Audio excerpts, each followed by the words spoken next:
So, as I'm writing this, it's been about 5 months since the great bot exodus. That's right, TF2 has been bot-free for the longest it's ever been by a long shot, and it's looking like this is gonna be the new status quo. Hell yeah.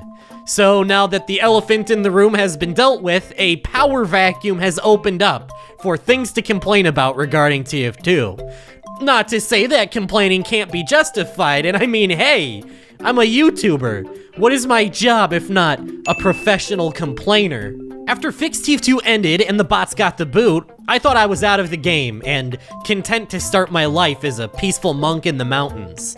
But the world of TF2 politics has gotten so mind-numbingly stupid, I just can't help myself. If I go too long without giving my cruddy takes on a 16-year-old game, I start to get the jitters. So, I'm ready to dive back into this pile of muck and scum of a community that I love so much. Is TF2 dead? Is it truly Jover? Let's find out and catch up on what the community has been up to.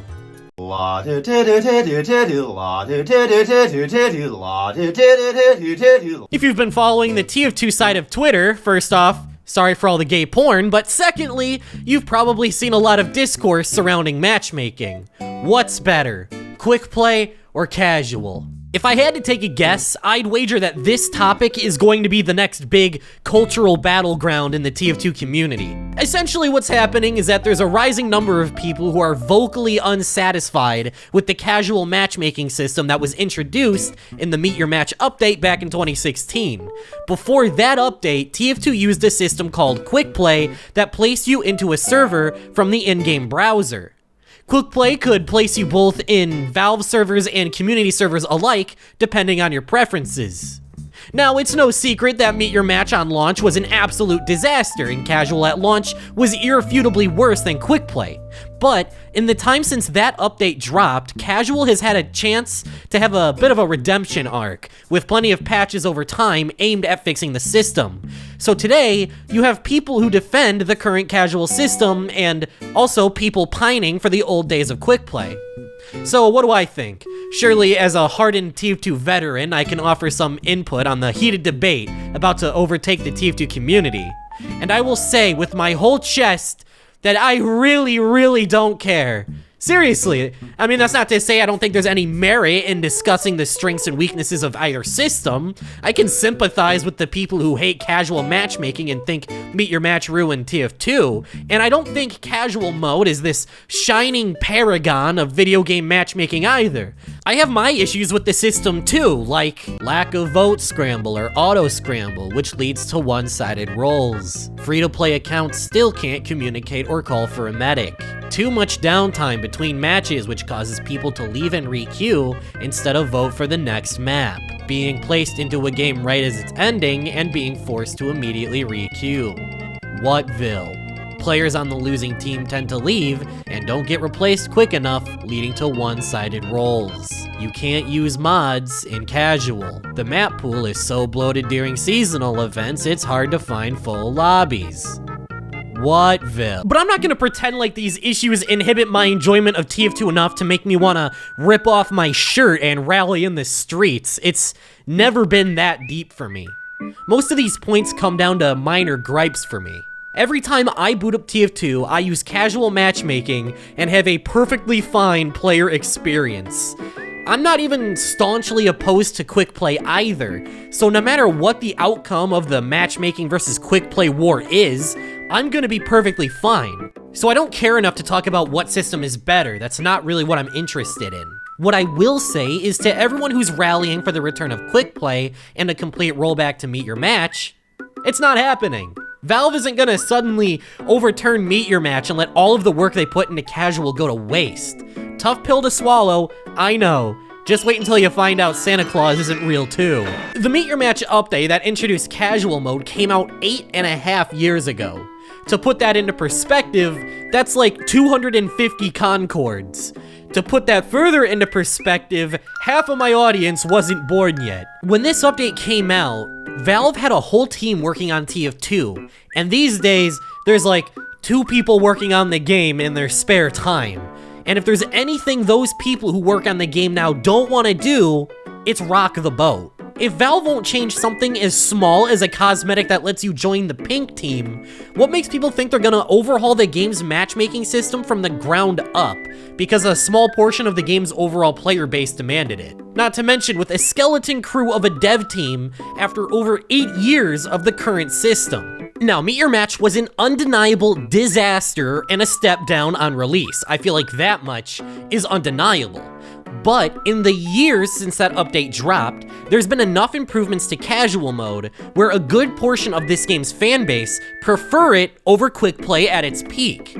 Not to mention a whole new generation of players who only have experience with the new system have come to appreciate it, flaws and all. If Valve were to suddenly uproot this system, it would cause a culture shock and a large portion of the game's player base would be up in arms towards Valve, leaving a skeleton crew to mop up the mess they just created by doing a full reversion. So Valve as a company has two choices. Bring quick play back, appeasing a small portion of the fan base, but fracturing the player base and creating a division in the process, or stick with the status quo that has been proven to maintain a steady player base for 8.5 years after its launch. It's a no-brainer choice. Half of my audience would be mature enough to figure that one out. It's for this reason I think comparisons between fixed TF2 and the quick play coup d'etat fall flat. Bots were an absolute negative for TF2. I mean, when they were kicked out of the game, absolutely no one in their right mind was saying to themselves, man, those bot guys were so great, I'm so sad they're gone. But subbing out casual for quick play this late into the game's life cycle isn't an absolute negative or positive. There's give and take. Some people would see it as a step forward, others would see it as a massive leap backwards. If you're still holding out hope that Valve will bring back quick play, I just feel like you're being an unrealistic idealist. Not to mention how the discourse has slowly been melting into toxic sludge over time. It appears that the quick play culture war has claimed its first victim. In a Reddit thread asking about a bug in casual mode, a Valve employee named Jill responded. To those who don't know, Jill was an active TF2 developer and the middleman between Valve and the community back when Meet Your Match was in development. So a lot of people perceive Meet Your Match as Jill's baby and attribute the absolute glumberfuck it was to him. So naturally, there were some people who were upset that he dared show his face in the holy sanctum that is r/TF2. After posting this message in the thread, Jill would receive horrifying harassment and verbal outrage. That is, until you actually read the comments yourself and realize this supposed harassment had about as much bite as your average angry YouTube comment. Something tells me Jill's gonna be fine, guys. But there was also another incident where someone bought an in-game wedding ring that shows the entire active player base a custom message. They specifically bought this ring during TF Connect, a live-streamed charity event, because Jill and 2 other active Valve developers were part of a segment in-game for the event, and the message they chose to write essentially blamed Jill for ruining Team Fortress 2 with Meet Your Match. Let me remind you that this happened during a charity event, protesting Valve by giving them 100 of your hard-earned dollars. Really sticking it to the man, guys. Now, I can understand the resentment people have towards Valve. They took a product we like, tarnished it with a horrible update, and just kinda left it to rot and fester for 8 years. It's only right to hold Valve accountable and demand that the product that you like be brought to serviceable standards. But, and this is a giant but, it is absolute clown behavior to pin all of these issues you have onto one person as if Jill is some mustache-twirling villain pulling the strings to ruin TF2, and not the multi-billion-dollar corporation that developed Meet Your Match for months, approved it to be released, and shipped the update in an underbaked state. I absolutely do not condone soloing out developers like this to be lightning rods for your outrage. It is petty and it is childish. I've seen a lot of people claim that the ring thing was a harmless joke, and yeah, I don't think Jill needs to be hospitalized from getting brutally pwned so hard. I wouldn't go so far as to say that there's a full-on harassment campaign against Jill. However, if people keep soloing out Jill like this and continue escalating the situation against them, I feel like it could very well lead to an actual harassment campaign. And if that happens, no one, including Valve, is going to take any of your demands seriously. I think this is all very emblematic of the core issue with a lot of quick play discourse. And it's that a large amount of the people who are rallying for the return of quick play seem to just engage in behavior that makes themselves hard to take seriously, to the point where it's pushing away people who would otherwise be receptive to their messaging. Take a look at the general community sentiment surrounding the TF Connect stunt. The consensus is that this move was in poor taste and makes your movement look silly. You are not winning over hearts and minds by trolling a charity event. There is no way anyone who genuinely wants quick play back thinks this is going to get anything done. So what, am I implying that Valve is some sort of infallible saint and you can't complain about anything? You just have to mindlessly accept the way things are, get on your knees, and suck on Valve's boots Destiny style? No, that's not what I'm saying at all. And I am not bought into this toxic positivity narrative people try to push when you condemn things like this. What I am saying is if you want to be taken seriously, you need to be realistic and a bit more pragmatic. The way I see it, there's two paths to head down for Team Quick Play. The idealist route, where you advocate for quick play as it was 8 years ago, settle for nothing less, and nothing happens. Or the more pragmatic route, where you make concessions, work on improving the current system, and get most of the things you want. Instead of asking for a full reversion to quick play, what I think would be best for you to do is ask for the features to be brought into casual using quick play as a template. Ask for things like auto scramble, longer round timers, ad hoc connections, all talk, all of those things. Okay, on second thought, maybe not ad hoc connections, because getting stream sniped by 12-year-olds for the rest of my life sounds like a living hell, but the other stuff can come back. Asking for the features you liked from quick play to be added to casual is a net positive for everyone, and it isn't going to be anywhere nearly as divisive as throwing out the baby with the bathwater. If you take baby steps towards your goal, you might not get 100% of what you want, but you could get pretty damn close. And Valve has made it clear they've actually been listening to some of the things the community has been asking for, and making quality of life updates to the game. So it's not like asking for a reasonable set of demands is some unreachable goal.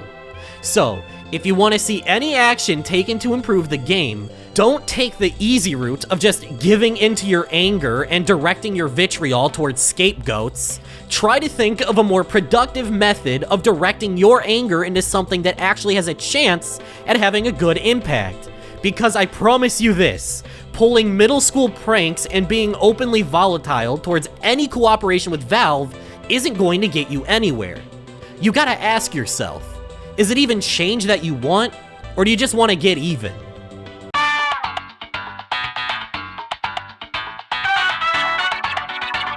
October 24th is a day that will live forever in infamy, because on that fateful day, Valve took Scout's pants and turned them blue.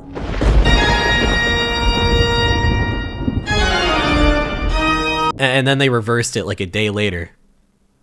Okay.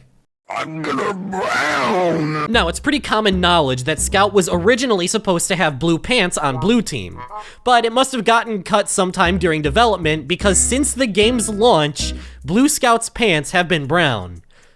They've always been brown. Why? And it turns out when you go back on a creative decision that you made 17 years ago, it creates some problems. Because the blue pants were broken on a whole assortment of cosmetics. Like this one, this one, this one, this one. So literally less than a day after introducing the blue pants, they got removed from the game. This might single-handedly be the funniest thing to ever happen in the history of TF2. Does this incident show a complete lack of quality control and forethought from Valve? Yes, 100% yes. But honestly, it feels like a waste of time to actually care about. It's a problem that was created and solved itself in less than 24 hours.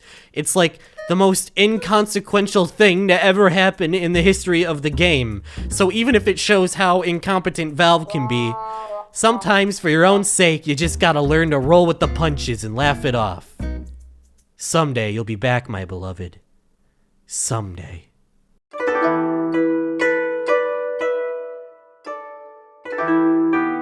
At one point, I wanted to do a video talking about the 3 new hero shooters entering the gaming market at around the same time. But one of them flared up and exploded faster than the Challenger, and another can basically be described as Overwatch, but with 12 Marvel characters talking over each other to deliver shitty quips.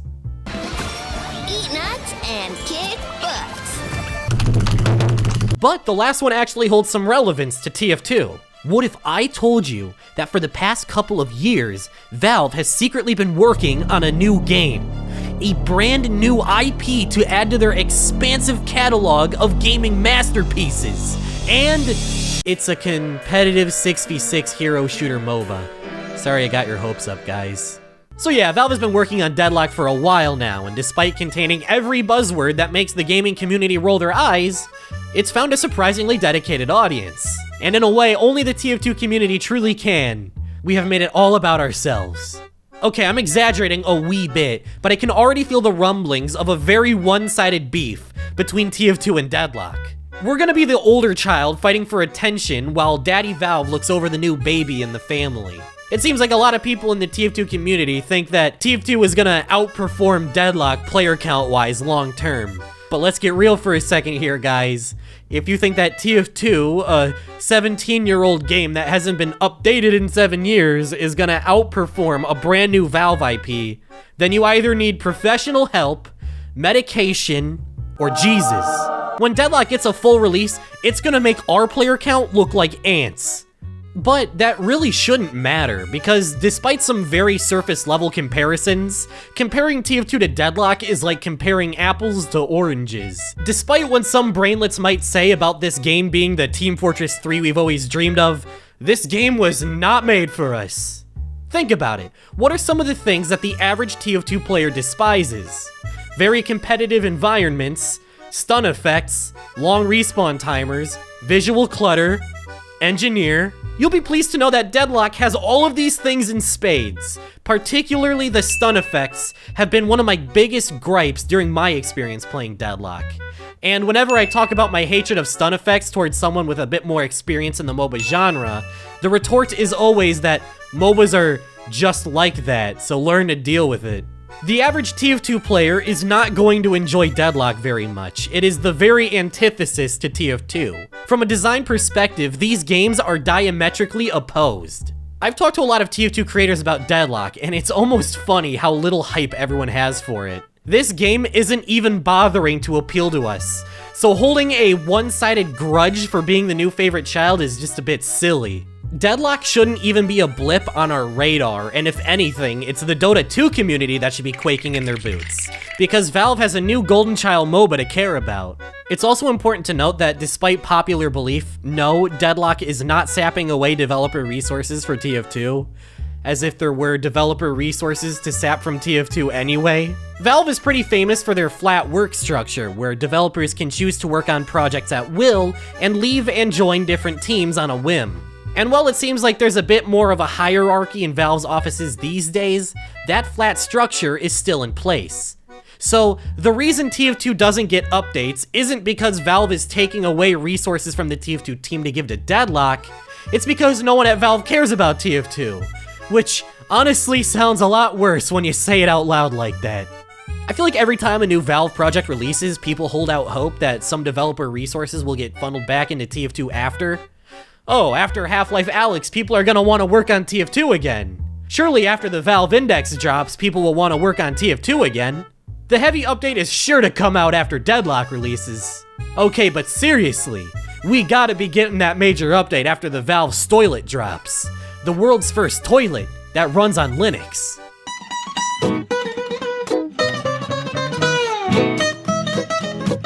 But does that mean TF2 will never get attention again? I don't know. I don't think the possibility for a major update for TF2 is ever truly out of the question until Valve directly confirms it. I wouldn't say I'm hooked up onto a copium tank waiting for the heavy update to drop. I just don't think it's realistic to entirely discount the possibility when it comes to a company as unpredictable as Valve is. Like I said before, Valve operates on a flat structure. If enough people at Valve get bored enough one day to start development on a major TF2 update, then that update could very well get made. But just because I think the hypothetical scenario of Valve updating TF2 is possible, doesn't mean that I'm about to claim that the heavy update is about to drop any minute. The likelihood that the amount of Valve developers it would take to work on a TF2 update would collectively decide that working on an old project like TF2 would be profitable enough to be worth the time investment just seems kinda unlikely. Perhaps I could see a Left 4 Dead 2 Last Stand update type deal happening, where a small number of Valve developers work with community members to develop a major update. Kinda something like the Tropic Crisis community project that happened not too long ago. But after the money-grubbing fest that was the Invasion update, and the numerous other instances of community members screwing the pooch by being greedy, Valve could be very hesitant to get involved with us again on an official level. But perhaps enough time has passed where Valve could be ready to give community updates another shot. Really, only time will tell. Recently, I've heard some YouTubers make claims about Valve secretly placing new people on the TF2 team. I've heard some claims that there could be as many as like 20 people working on TF2 right now, but I haven't seen any hard proof or any sources backing this up besides hearsay. And Valve putting 20 developers on a 17-year-old project they've shown they don't care about when they're stretched thin on manpower for seemingly no apparent reason? I don't know, but to me, that kind of sounds like a lot of...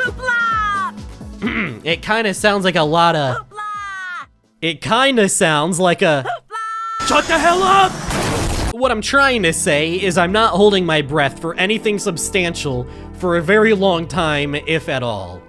I'm not necessarily trying to dispel the rumors that the TF2 team could be growing in size, but for years at this point, the TF2 team is at an average number of like 2 people who work on it during off hours, and I haven't seen any substantial proof of Valve having bigger plans for the Team Fortress series outside of adding the standard seasonal gatherings. If I had $1 for every time the community started spreading rumors trying to convince themselves there's some big update in the works, I'd have enough money to buy a golden pan, and you know I would clickbait the hell out of that. So my hopes aren't high for a TF2 update. But so what? Things are pretty good right now. And if there's one big takeaway I hope you've gotten from my insane ramblings, it's that things are looking up for us. The bots have been gone for months, the quality of workshop additions is being improved, for the most part. The game's been receiving quality of life updates that improve the experience, and the final comic is still in the way. You gotta take the bad with the good, and there's a lot more good happening right now than bad. And it's the first time in a long time I can say that about TF2. I wish we as a community could all take a collective deep breath and appreciate how far we've come since the Dark Ages, despite Valve's negligence. Okay, right after writing this, Valve added a map that uses AI-generated art and stolen assets from over 15 people. Valve, why? But who am I kidding? That's never gonna happen. Things are about to get wild in the community. I am strapped into this ride, and I can't get out. Leave a comment if you made it this far. It's okay, you can call me stupid if you want. You're only giving me free engagement and making me stronger. And soon, I will use all of my accumulated influence in the TF2 community to drop Meet Your Match 2, even meatier. I'm at a payphone trying